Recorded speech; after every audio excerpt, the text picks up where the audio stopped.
Question 12, question 11, 11 और 12 पढ़ लो। 11, certain payment made by a private company to its shareholder are dividend. Certain payment made by private company to its shareholders are dividend. Loan, advance or any amount for the benefit of individual. Explain the above. बताओ क्या, वही line लिख के आनी है, आगे नहीं पढ़ना। Also identify the exceptions, ये नहीं पढ़ना। तो इसके जवाब में कौन सा पॉइंट लिख के आओगे? डिविडेंड की डेफिनेशन वाला पॉइंट कौन सा है? ई है ना, ये डिविडेंड की डेफिनेशन का ई पॉइंट है, वही लिख के आओगे। और ये कंपनी कौन सी है? Private. Question 12, briefly discuss the provision in respect of the following situation ABC private. और बस कर दे इस सवाल की, जान लेगा तू। कहता है ये मुझे बहुत पसंद है ये सवाल। हमने कहा वो जो डिबेंचर इशू हुए थे और वो जो रिडक्शन ऑफ कैपिटल, और चुप, मुझे ये सवाल पसंद है। Briefly describe the provision in respect of following situation. ABC Private has decided to provide a loan to one of its shareholders for purchase of house. अब ये ICAP ने थोड़ा ट्विस्ट मारा और परचेज ऑफ हाउस के लफ्ज को छोड़ो, लोन दे दिया है, तो ये शेयर होल्डर के लिए क्या बन जाएगा? Dividend income.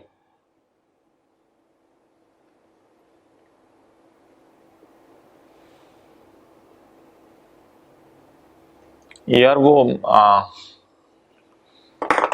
इस चक्कर में ना पड़ जाना, कई दफा ना आप लोग काफी आगे चले जाते हो।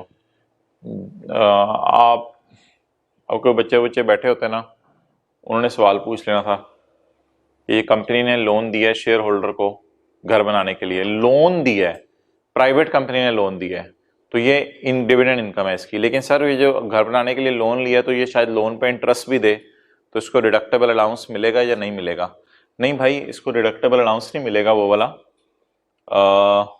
ज्यादा पढ़ा लिखा बनने की कोशिश अगर किसी ने करनी है, करें यार, मैं मना नहीं करता, आप अच्छे बच्चे हैं, लेकिन ज्यादा सोचना खतरनाक हो जाता है। तो इसको डिडक्टेबल अलाउंस वगैरह नहीं मिलेगा। अगर ये घर के लिए लोन ले लिया ना इसने एम्प्लॉयर से और उस पर इंटरेस्ट पे कर रहा है, तो उसको डिडक्टेबल अलाउंस नहीं मिलेगा, नहीं मिलेगा, नहीं मिलेगा, नहीं मिलेगा। क्योंकि ये जो सेक्शन 60C था ना, या बैंक से लोन लें या गवर्नमेंट से या लोकल गवर्नमेंट से या प्रोविंशियल गवर्नमेंट से या पब्लिक कंपनी से, वो भी listed on register stock exchange, ये तो प्राइवेट कंपनी है हमारा एम्प्लॉयर, इसलिए कोई डिडक्टेबल अलाउंस वाली बात ज़हन में ना आए प्लीज।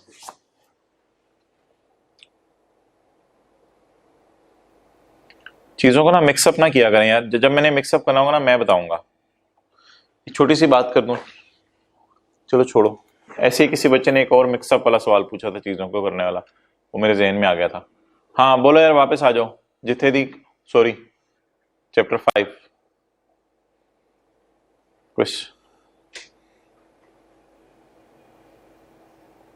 क्वेश्चन 15 का बी भी यार जान ले रहा है ये।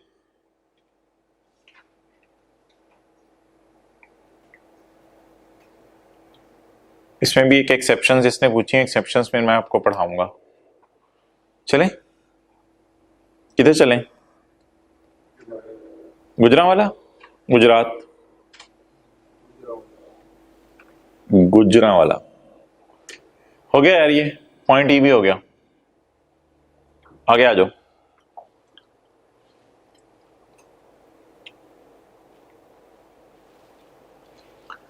अब ऐसा करो कि पॉइंट एफ नहीं पढ़ना, अभी पॉइंट एफ नहीं पढ़ना। Following payments will not be considered as dividend. ये पेमेंट्स डिविडेंड नहीं है। अब मैं जरा पॉइंट एफ पढ़ाऊंगा, और असल में मैंने एफ भी पढ़ाना है और एफ के साथ 4 भी पढ़ाना है, क्योंकि एफ और 4 आपस में लिंक्ड है। बहरहाल ये डिविडेंड की एक्सेप्शंस हैं। तो remittance of after tax profit of a branch of a foreign company इन पाकिस्तान।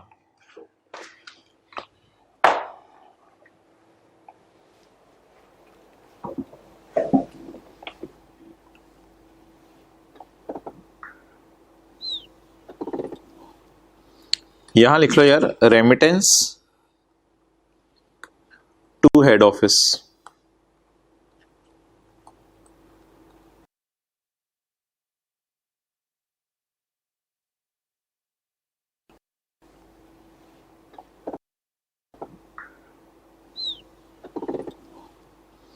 यहां लिख लो यार, रेमिटेंस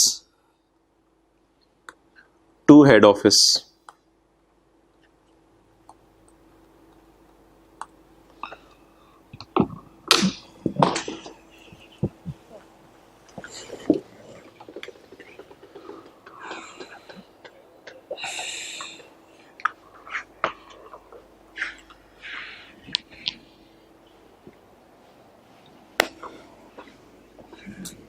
इधर आए,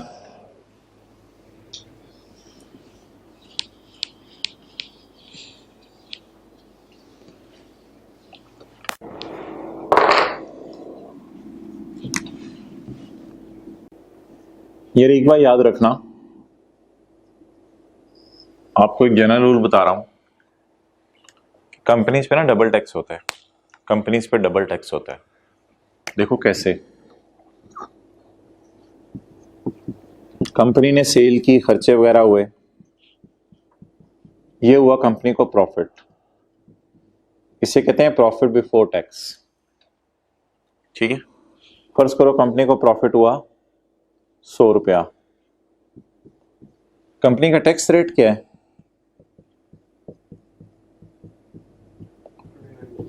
29%।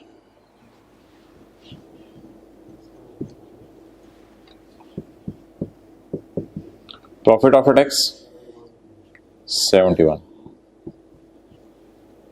ठीक है जी, तो कंपनी अपनी इनकम फ्रॉम बिजनेस पे कितना टैक्स देगी? 29। और कंपनी इनकम फ्रॉम बिजनेस कमा रही है कि शायद, ये मैं आपको फाइनेंशियल स्टेटमेंट्स बना के दे रहा हूं पेल की, सबसे ठंडा एसी, इनकम फ्रॉम बिजनेस इसकी आपको निकाल के दे रहा हूं। तो इसने एक प्रॉफिट कमाया 100 अरब, 100 अरब पे 29 अरब टैक्स बना और 71 अरब इसके पास बच गया शेयर होल्डर्स को बांटने के लिए।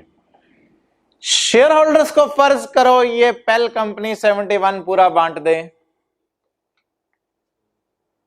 तो डिसीजन बोर्ड ले भी सकते हैं 71 पूरा बांट दें। तो अब जब 71 बांटेंगे तो 15% उस पर एक और डज लगेगी, एक और कटौती होगी। तो याद रखना, कंपनी बनाने का जो सबसे बड़ा एडवांटेज है वो ये होता है कि कंपनी अगर कारोबार बंद हो जाए तो कंपनी के शेयर होल्डर्स के घर के एसेट्स नहीं बेचे जाते। ये कंपनी बनाने का एक फायदा होता है, जो पार्टनरशिप का नुकसान है।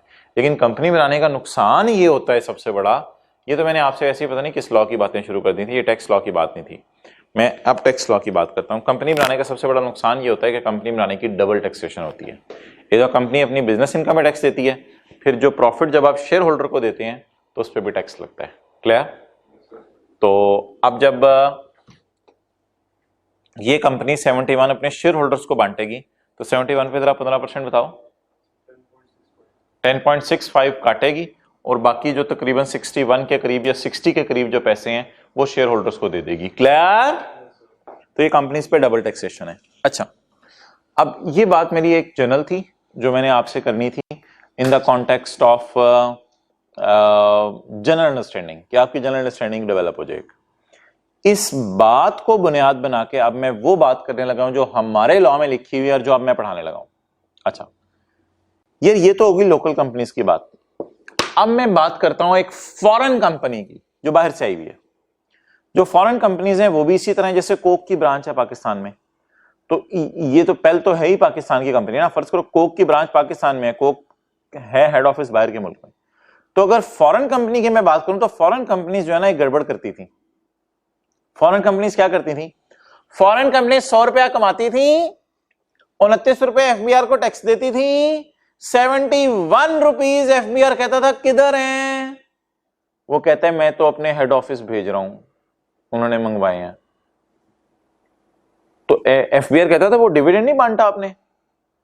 नहीं जी, वो हेड ऑफिस को मैंने भेज दिए, बाहर के मुल्क में हमारा हेड ऑफिस है, वो मांग रहा था पैसे, मैंने उनको दे दिए। बताओ, पहले वाले रोते थे यार ये क्या लूटना चाहिए, इन्होंने सही किया, ये अपने हेड ऑफिस को पैसे भेज देते हैं। आगे हेड ऑफिस जब कभी मौका है तो डिविडेंड ही बांटेगा ना आगे शेयर होल्डर्स को, फॉरेन शेयर होल्डर्स को डिविडेंड बांटेगा। लेकिन वो कहां पकड़े जाएंगे और किधर हमारे हाथ आने उस वक्त। इसलिए फॉरेन कंपनीज को ना हुकूमत ने पकड़ लिया पॉइंट एफ में।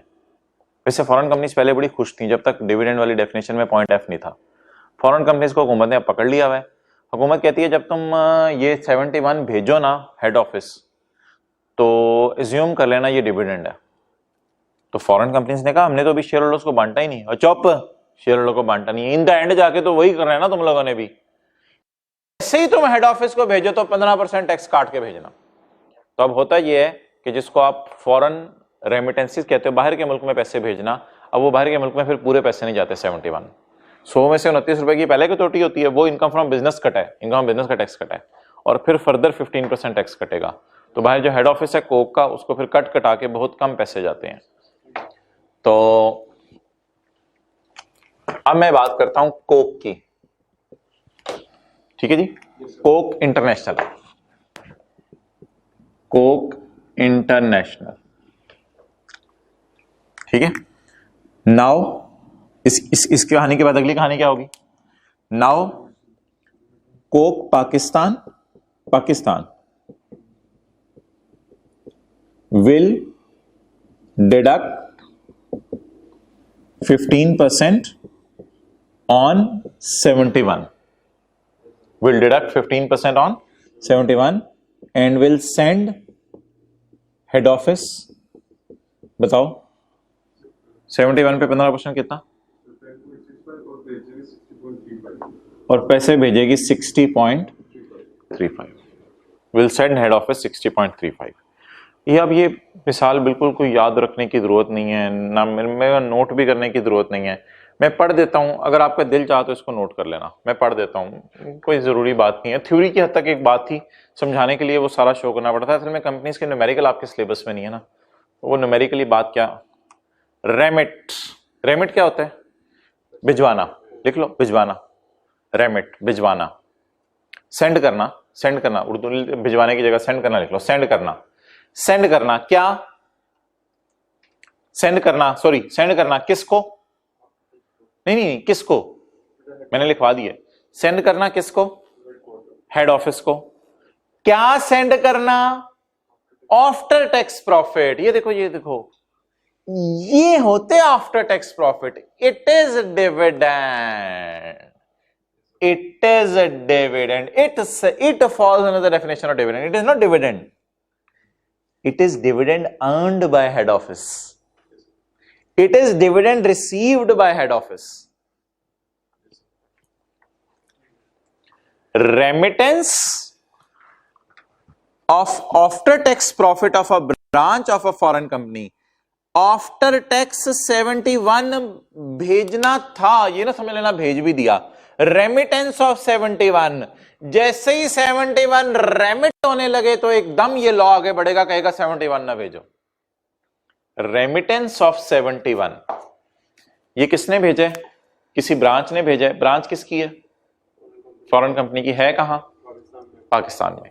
इस पे काफी रोला बड़ा फटे छटे पड़े, तो फिर हुकूमत ने ना, गालिबन नवाज शरीफ के ज़माने की बात है, फिर नवाज शरीफ ने थोड़ा रिलैक्स कर दिया था। उसने कहा था ये जो पेट्रोल वाली कंपनी पाकिस्तान में आई हुई है ना, ये फिर पूरे 71 ही भेज दिया करें। पॉइंट 4 पढ़ लो। ये जो पेट्रोल वाली अगर कोई कंपनी है ना, बोतलों शोतलों की नहीं, पेट्रोल तो बड़ी एसेंशियल चीज़ है हमारे लिए, तो पेट्रोल वाली कंपनीज अगर कोई बाहर के मुल्कों ने भेजी हुई है ना यहाँ पे, तो उनको ज़रा हम रिलैक्स कर देते हैं, वो फिर ऐसा करें कि पूरे 71 ही भेज दिया करें। रेमिट, पॉइंट 4 एक्सेप्शन है, following will not be dividend.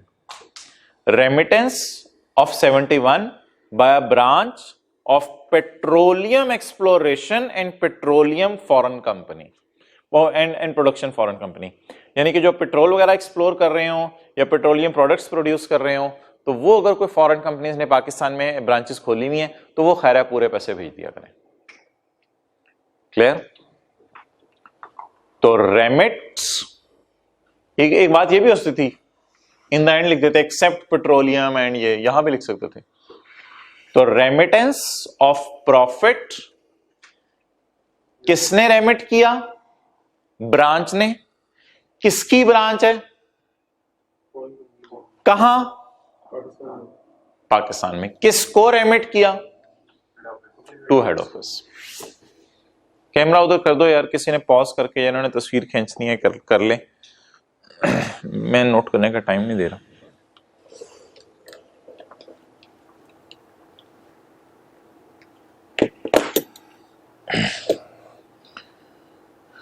चलो जी वापस आ जाओ। अच्छा यार, ये F के साथ 4 लिख लिया आपने? या तो F के साथ 4 लिख लो या 4 के साथ F लिख लो, जो भी करना है। अच्छा, पॉइंट 1 इंशाल्लाह कल पढ़ेंगे। 2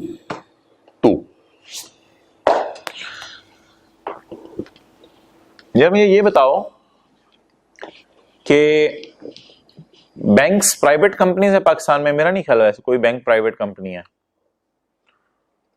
आम लोगों से पैसा इकट्ठा किया ही हुआ है, वो बड़े बड़े बिजनेस होते हैं इनके, तो शायद मुश्किल ही है कोई बैंक प्राइवेट कंपनी है। लेकिन बिलफर्ज कोई बैंक अगर प्राइवेट कंपनी है और वो अपने शेयर होल्डर को लोन दे, अब मेरे ख्याल से मैं वापस आ गया हूं पॉइंट ई में और इसकी एक एक्सेप्शन पढ़ाने लगा हूं।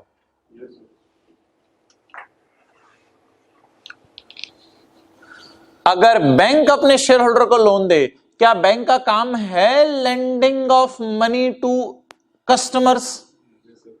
तो जब बैंक का काम lending of money to customer है तो चार बैंक के शेयर होल्डर हैं, चार बैंक के शेयर होल्डर हैं, प्राइवेट बैंक है, छोटा मोटा सा स्मॉल लेवल का बैंक है, चार उसके शेयर होल्डर हैं, वो लोगों को लोन देते हैं कस्टमर्स को, तो अपने अगर शेयर होल्डर को भी लोन दे देंगे तो लॉ मेकर कहता है following payment will not be considered as dividend. क्या एनी एडवांस और loan by company involved in lending business, लिखो सच एज बैंक्स। अगर बैंक्स अपने शेयर होल्डर को डिविडेंड दे दें तो, सॉरी लोन दे दें तो ये डिविडेंड नहीं होगा।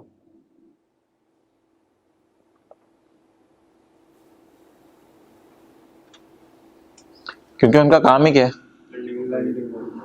Landing of money. यार इसी वजह से ना, इसी वजह से पहले लिख लिया उर्दू में, बैंक अगर प्राइवेट कंपनी हो और अपने शेयर होल्डर को लोन दे दे तो ये डिविडेंड नहीं होगा। ये बात कहीं लिख लो यार, बैंक अगर प्राइवेट कंपनी हो और अपने शेयर होल्डर को लोन दे दे तो ये डिविडेंड नहीं होगा, नहीं होगा, नहीं होगा। बैंक अगर प्राइवेट कंपनी हो और अपने शेयर होल्डर को लोन दे दे तो ये डिविडेंड नहीं होगा।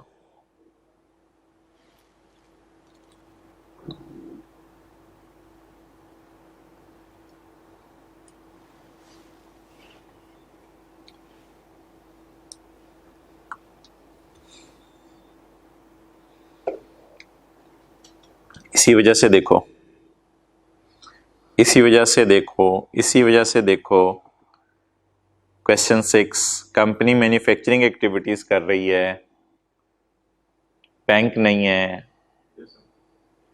इसी वजह से देखो क्वेश्चन 7, फार्मास्यूटिकल प्रोडक्ट्स बना रही है, बैंक नहीं है, बैंक नहीं है। बैंक अगर अपने शेयर होल्डर को लोन दे दे फिर खैर है, लेकिन ये मैन्युफैक्चरिंग वाली, फार्मास्यूटिकल वाली ये नहीं दे सकती। इसी वजह से देखो, इसी वजह से देखो, ओ यार certain payments made by private company, अगर उसने नहीं बताया तो इसमें ये भी तो पूछा हुआ है also identify the exception to this rule. अब ये समझ आई बात, also identify the exception to this rule क्या मतलब कि अगर प्राइवेट कंपनी बैंक है और लेंडिंग ऑफ मनी इसका काम है तो फिर ये अगर अपने शेयर होल्डर को लोन दे दे तो फिर ये डिविडेंड नहीं है। तो इसमें वो जो एक्सेप्शन में बैंक वाला सिनेरियो, बैंक वाली बात आ जाएगी।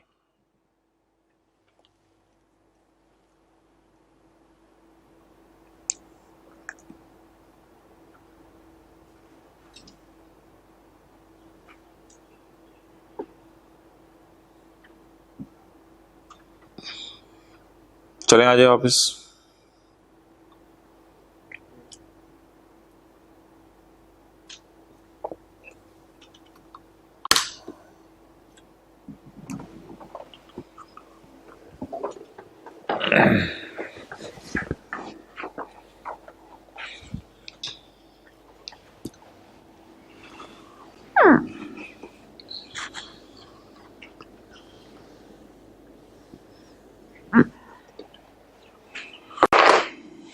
अगली एग्जांपल, और अगली बात बड़ी तफसीली बात है और से सुननी है।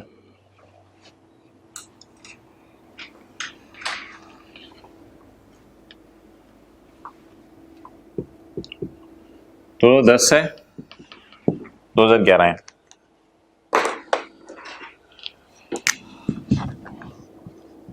कंपनी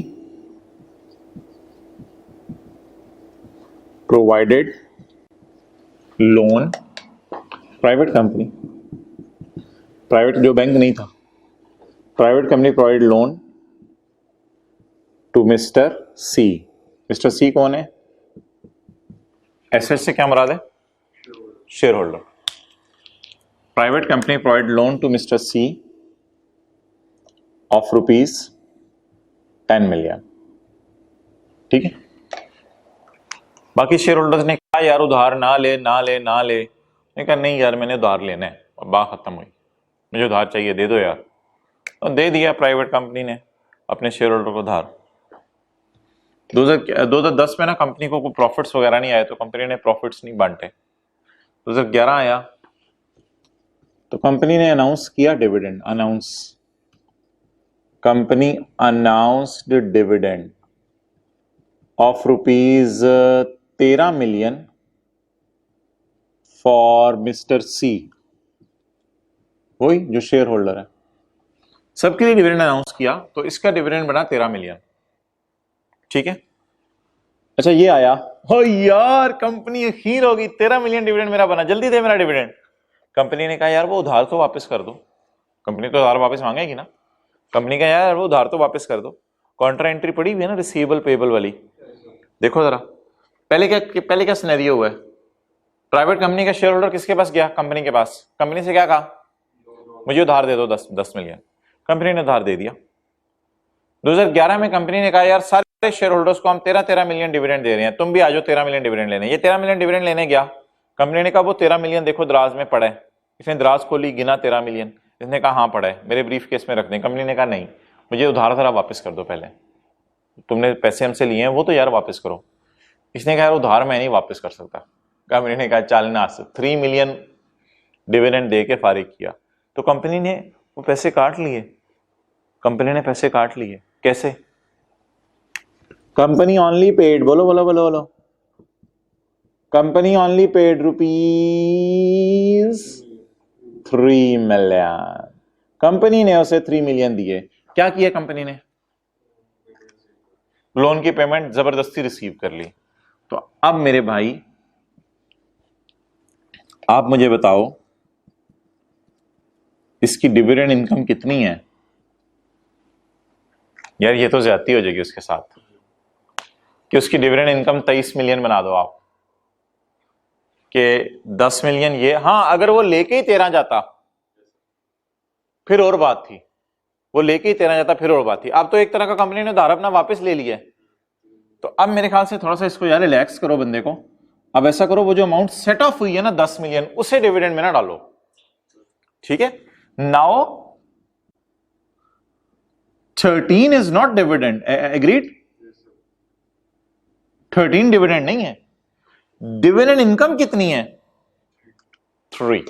अब इस पे अगर टैक्स भी काटेंगे तो किस पे काटेंगे? 3 पे काटेंगे। वो फिर जाती हो जाएगी बेचारे के साथ। 23 मिलियन डिविडेंड उसका बना दो, वो उधार तो उसने वापस कर दिया। चले नोट करें, ये है पॉइंट, हाँ एक्सेलेंट, ये पॉइंट 3 है। एक्सेप्शंस में ना पॉइंट 3 है।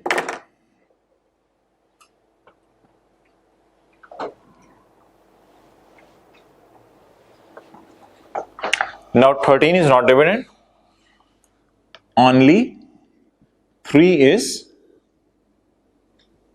dividend.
जी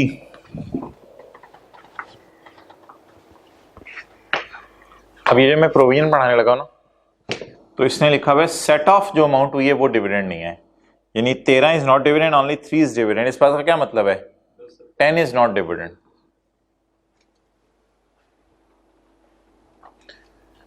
तो एक्सेप्शन में कितना फॉल करेगा डेफिनेशन की? 10 10, यानी 10 will not be considered as dividend. Result क्या बना? रिजल्ट क्या बना? 13 और 3 का डिफरेंस 10 नॉट डिविडेंड, क्योंकि वो सेट ऑफ हो गया ना। 13 की बजाय 3 का मतलब यही है ना, 10 इज नॉट डिविडेंड। रिजल्ट ये बना, रिजल्ट लिख लेना 10 नॉट डिविडेंड, क्योंकि वो सेट ऑफ हो गया।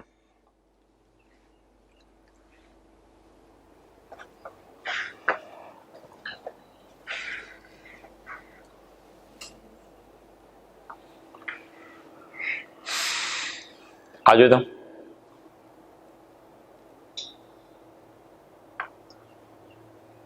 पढ़ो। पॉइंट 1 रह गया ना, कल करेंगे। पॉइंट 1 कल कर लेंगे। Point 3, any dividend by a company, dividend company ने तो डिविडेंड ही दिया था अपनी तरफ से 13 का, विच इज सेट ऑफ, जो कि सेट ऑफ कर लिया है, कंपनी ने काट लिया है, against amount previously paid by it. It से मुराद कंपनी, लिखो इट से मुराद company, against amount previously paid by it. Amount से मुराद loan, against loan previously paid by it and assumed as dividend। Amount से मुराद लिखो यहां लोन, अंडरलाइन करो, और पेड बाय इट, इट से मुराद लिखो कंपनी। एनी डिविडेंड, कंपनी ने तो अपनी तरफ से क्या दिया था? डिविडेंड। किसने? कंपनी ने। लेकिन कंपनी ने उसे क्या कर दिया? कैंसिल कर दिया। Against amount previously paid by it, हमने पहले ही तुम्हें 10 दिया हुआ, तो अब हमारे से 10 ना लेके जाओ। और उस 10 को पास्ट में क्या समझ लिया था? डिविडेंड। तो अब प्रेजेंट में दोबारा डिविडेंड 10 को नहीं समझा जाएगा। तो this provision is talking about 10, क्योंकि the amount which is set of is 10। निकालो अब। अच्छा यार, मैंने ना, तेज तो आप लोग बड़े हो, पहली दफा ऐसा किया था मैंने, चैप्टर 19 का सवाल ही आपको टेस्ट में डाल के दे दिया था। ये चैप्टर 19 का सवाल था। मिसिज असलम को मैंने मिसिज एहसन कर दिया था। अच्छा बच्चे, आप पता करते क्या हैं? जब बच्चों को एक दो को पता चल जाता है ना कि चैप्टर 19 से टेस्ट में सवाल आने हैं, अब हो सकता है अगले टेस्टों में भी सर सवाल दें चैप्टर 19 से, तो बच्चे पता क्या करते हैं? बच्चे फिर चैप्टर 19 के सारे सवाल करके जाते हैं टेस्ट से पहले, सारे सवाल।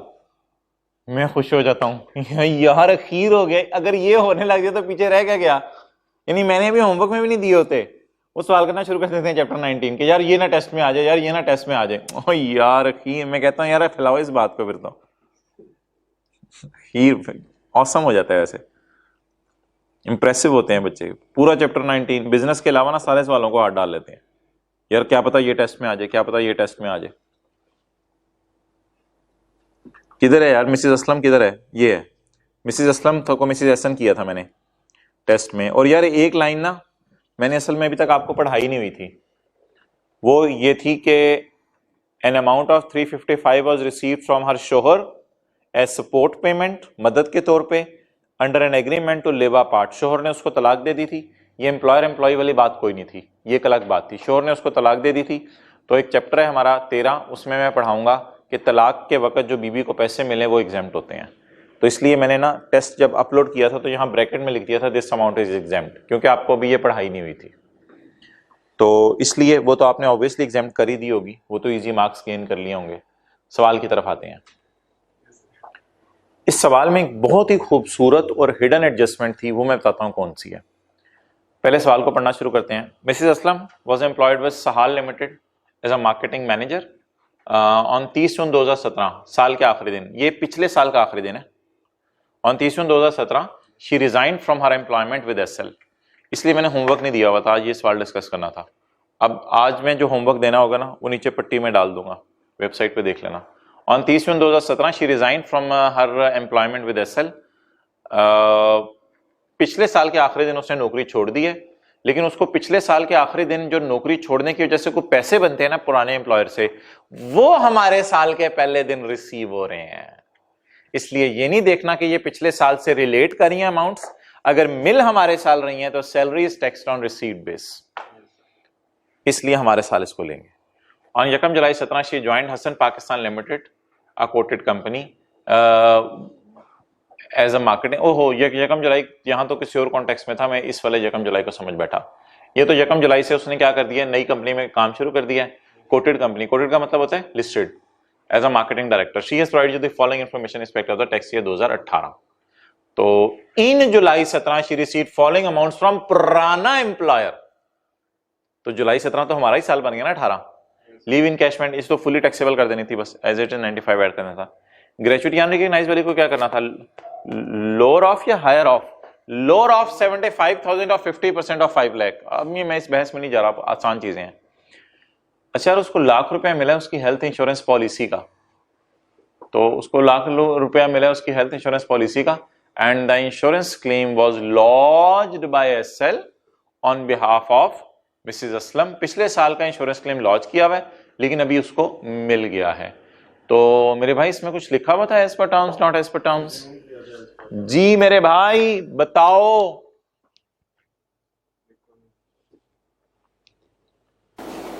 तो अजम्पशन मैं कह रहा था आपसे कि इसकी अजम्पशन आपको देनी पड़ेगी, क्लियर, कि I assume it is as per terms. तो सॉल्यूशन खोल लें, साथ साथ अब सॉल्व क्या करना है। असलम, टेस्ट में तो था एहसन,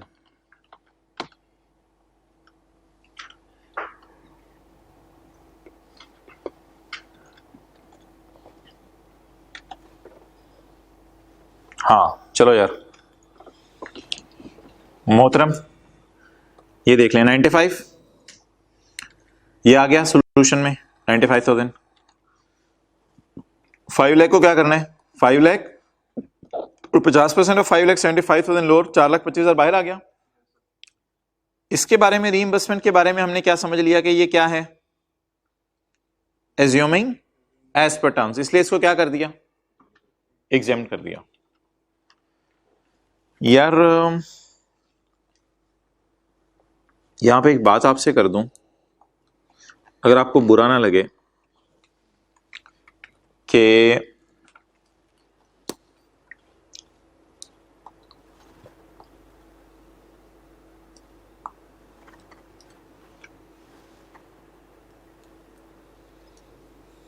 देख रहे हो,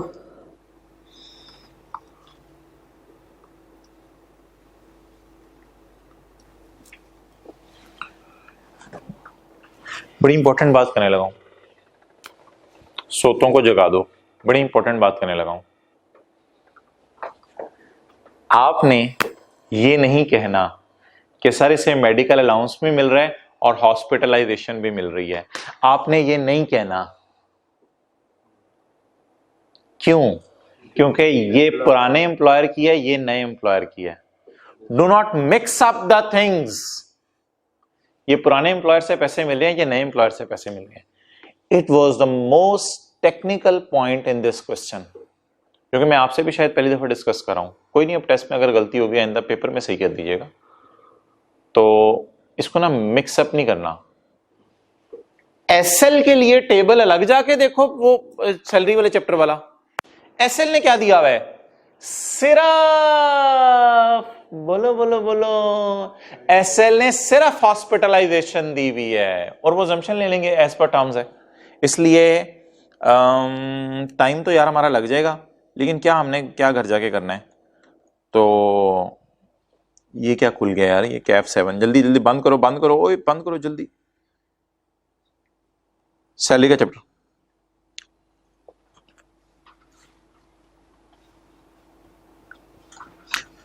वैसे इंटरेस्टिंग बात पता चली आपको, इंटरेस्टिंग थी ना थोड़ी, शायद टेस्ट में कुछ ने सोचा हो कैसा करना है नहीं करना, कुछ के जहन में आया हो ऐसी बात, अब क्या करें, कैसे टैकल करें। तो अल्लाह करे जो मैं समझाना चाह रहा हूँ वो आपको बस समझ आ जाए।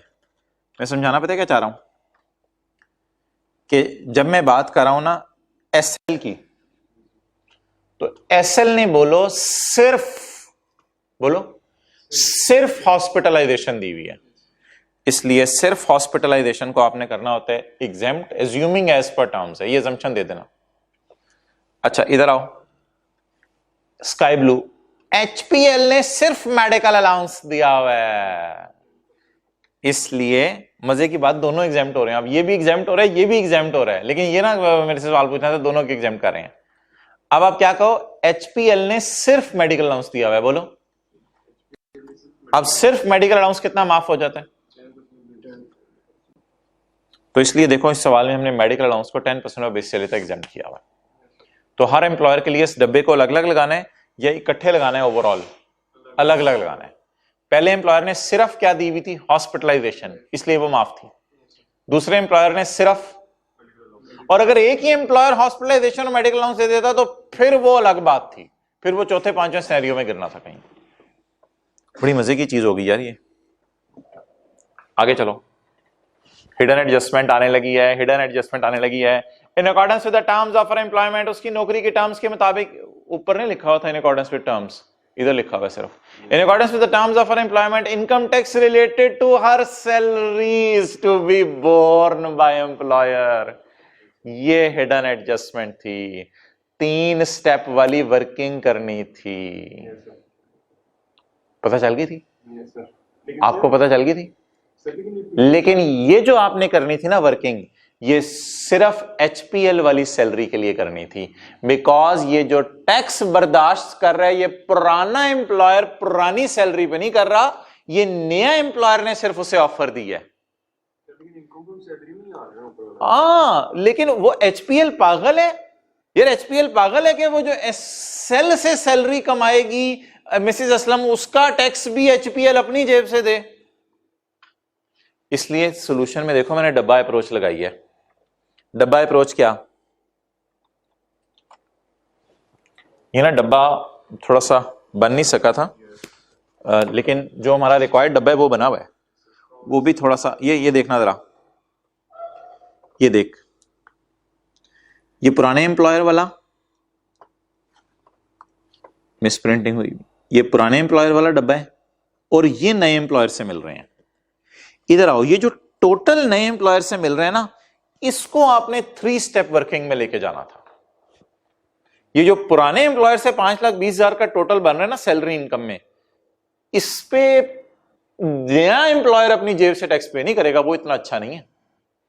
प्रैक्टिकली बात को सोचो ना, नया एम्प्लॉयर क्या कहेगा कि असलम की बीवी, माना कि तुम्हें तलाक हो गई है, नीचे अब तुम नए एम्प्लॉयर के पास आ गई हो, तुम्हारा टैक्स मैं बर्दाश्त करता हूं, लेकिन वो नहीं जो तुम्हें जिंदगी में कभी भी सैलरी कमाती रही हो, जो मैं तुम्हें तनख्वाह दे रहा हूंगा। ये 2 टेक्निकल पॉइंट हो गए इस सवाल में, और ये दोनों टेक्निकल पॉइंट पता है क्यों आए? कि 2 एम्प्लॉयर्स थे। दोनों टेक्निकल पॉइंट इस वजह से आए कि 2 एम्प्लॉयर्स थे। वरना चीजें आपको आती हैं, चीजें आती हैं, लेकिन सीख ली इंशाल्लाह पेपर में कैसे करनी है टैकल।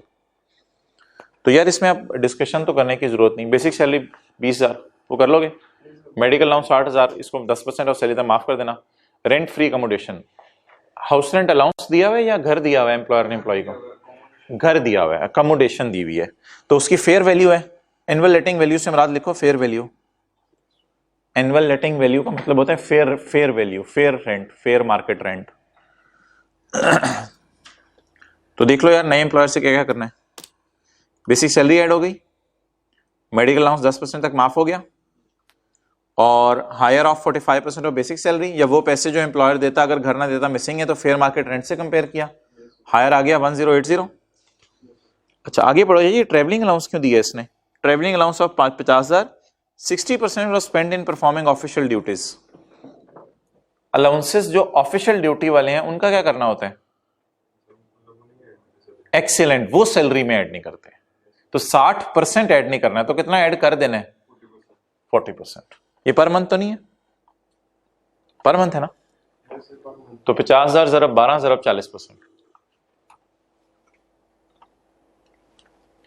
अच्छा, provident fund eight 10% of basic salary, provident fund है 10% of basic salary and equal amount was contributed bye HPL. तो फिर 10% एम्प्लॉय का भी कंट्रीब्यूशन होगा ना, तो 10% एम्प्लॉय का कंट्रीब्यूशन हो गया और 10% किसका कंट्रीब्यूशन हो गया, एम्प्लॉयर का। तो एम्प्लॉयर एम्प्लॉय दोनों का कंट्रीब्यूशन हो गया। एम्प्लॉय का कंट्रीब्यूशन तो इग्नोर कर देना है, और एम्प्लॉयर का कंट्रीब्यूशन यार अजम्पशन देनी पड़ेगी प्रोविडेंट फंड रिकॉग्नाइज्ड है, अजम्पशन दे के प्रोविडेंट, अल्लाह करे सोल्यूशन में मैंने दी हो, नहीं दी हुई, देनी चाहिए थी मुझे। अब आ जाओ, एम्प्लॉयर कंट्रीब्यूशन कितना है, बेसिक सैलरी कितनी है यार इसकी, पुराने एम्प्लॉयर की ना उठा लेना, नए एम्प्लॉयर की सिर्फ, वही प्रोविडेंट फंड दे रहा है 24 lakh, 10% 2,40,000, exempt up to lower of 24 lakh का 10% या 1.5 lakh, whichever is lower. ये आउटर कॉलम में आ गया। एम्प्लॉय कंट्रीब्यूशन को इग्नोर करना है, it is part of salary. Solution में छोटा सा क्या लिख देना है, वो जो मैं लिखना भूल गया था, assuming recognized provident fund, recognized, क्या भाई दिया था टेस्ट उन्हें भी, नहीं। तो ये ऐसी डिस्कशन सुन रहे हो,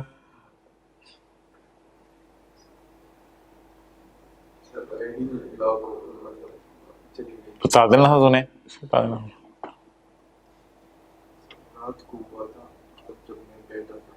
तो उसी वक्त बता देना था, मैसेज कर देना था, होते कोई जाग रहा होता तो ये सवाल ही बता देते ये वाला। ओके, टेस्ट दिया नहीं, डिस्कशन सुन रहे हो। अच्छा, प्रोविडेंट फंड है 10% of basic salary, equal amount was contributed bye HPL, ठीक है जी। यार एम्प्लॉय शेयर स्कीम की ये वाली एडजस्टमेंट मैंने आपको कराई भी है, ये इसी वजह से तो ये ऑलरेडी हाईलाइटेड है ग्रीन में और येलो में चीजें। तो ये सिक्योरिटीज थी, और वो जो कोई गेन शेन था वो सैलरी में देख लेना था आपने कितना ऐड करना था। आगे चलो, On 31 December 17, she received a loan of 4 lakh. The loan carries a markup of 4% and the prescribed rate is 10%. तो 6% आपने सैलरी में ऐड कर देना था, करना था। और यार खुद ही assumption ना लो के एम्प्लॉयर ने उसको इंटरेस्ट माफ किया हुआ है, और वो सारा वो कहां लिखा हुआ है, 1 मिलियन से कम है, हाँ इस वजह से इग्नोर करना था। एक्सेलेंट। 10 लाख से लोन कम है, 4 लाख है, तो 4 लाख होने की वजह से आपने इंटरेस्ट बेनिफिट को ऐड नहीं करना था, ठीक है, इंटरेस्ट बेनिफिट को आपने ऐड नहीं करना था। ये बात समझ आ गई। लेकिन वो नहीं सोचना था कि एम्प्लॉयर ने भी इंटरेस्ट माफ किया हुआ है प्रोविडेंट, वो कहीं लिखा नहीं हुआ ऐसा, इसलिए वो वाली बात लिखी हो तो करनी है।